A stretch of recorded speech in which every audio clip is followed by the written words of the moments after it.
Manifestation अब क्या होता है इसका पहले तो मैं मीनिंग समझाऊंगी, पर उससे पहले बहुत से लोगों ने इस टॉपिक के बारे में जो है ईमेल पे लिखा है, 1 साल पहले से लिखते आ रहे हैं कि दीदी को बताइए, बोलिए कि हमको मैनिफेस्टेशन क्या है। बहुत पढ़ते हैं इसके बारे में इंटरनेट पे आर्टिकल्स और दुनिया भर की चीज़ें कि पहली बात तो क्या होता है मैनिफेस्टेशन, सिंपल लैंग्वेज में हमें बताएं, समझाएं, जो हम प्रैक्टिकली उसको फॉलो भी कर सकें। ठीक है, तो आज यही टॉपिक लिया है मैंने मैनिफेस्टेशन का फाइनली। तो मैनिफेस्टेशन, पहले तो हम इस शब्द का मतलब समझेंगे।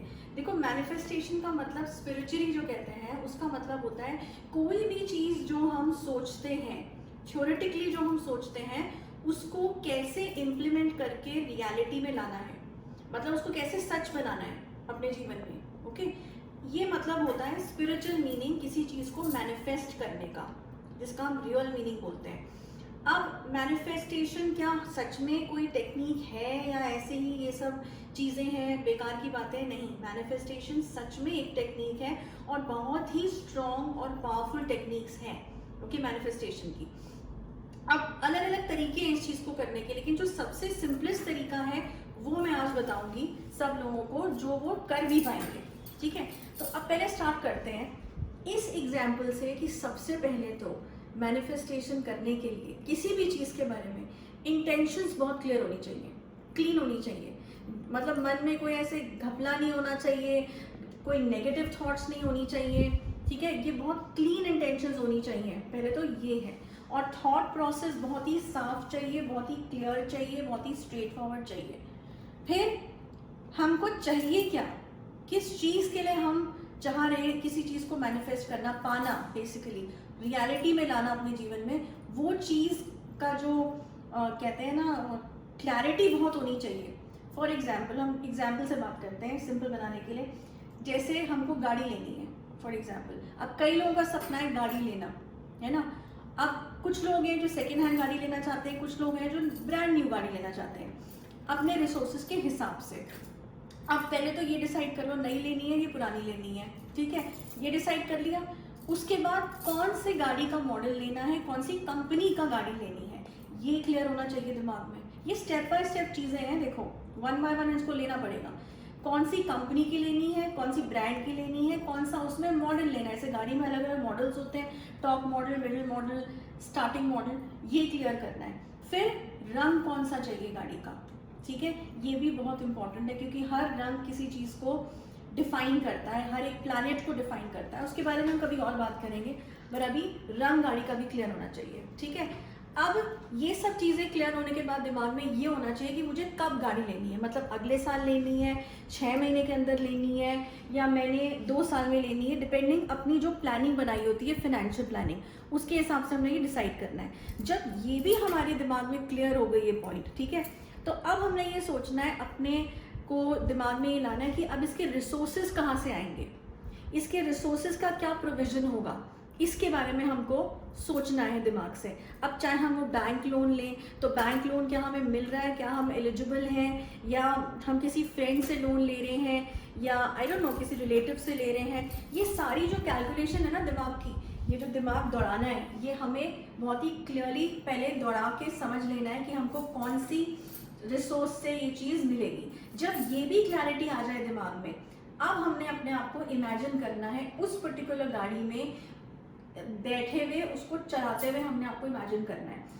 नेक्स्ट चीज़ पे आ जाओ, जब ये सब चीज़ें डिसाइड हो जाए तो सबसे बेस्ट तरीका एक और होता है कि 24 घंटे मोस्टली, जैसे अगर ऑफिस में है तो ऑफिस के वर्क स्टेशन में, बुलेटिन में उसकी एक पिक्चर लगा लो, या अपने रूम में लगा लो जब घर वापस आते हो। मतलब वो चीज़ आंखों के सामने भी रहनी चाहिए, ये भी इम्पॉर्टेंट है, बिकॉज जो देखोगे वो बार बार दिमाग पे इम्पैक्ट करेगा, उसके बारे में याद आएगी चीज़। ठीक है, ये चीज़ भी कर लो।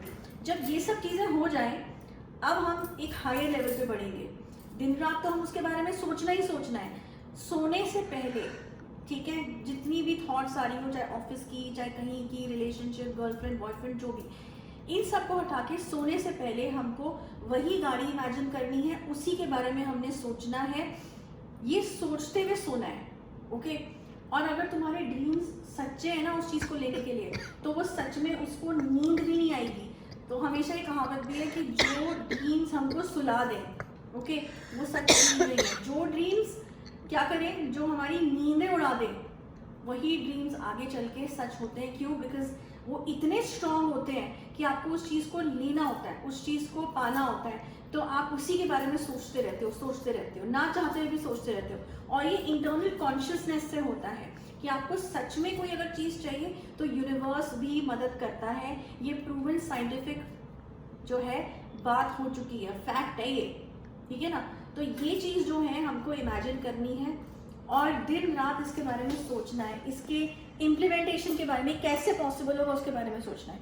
अब नेक्स्ट थर्ड लेवल इसका आ जाता है, रोज़ दिया जलाना है। 21 डेज का प्रोसेस है।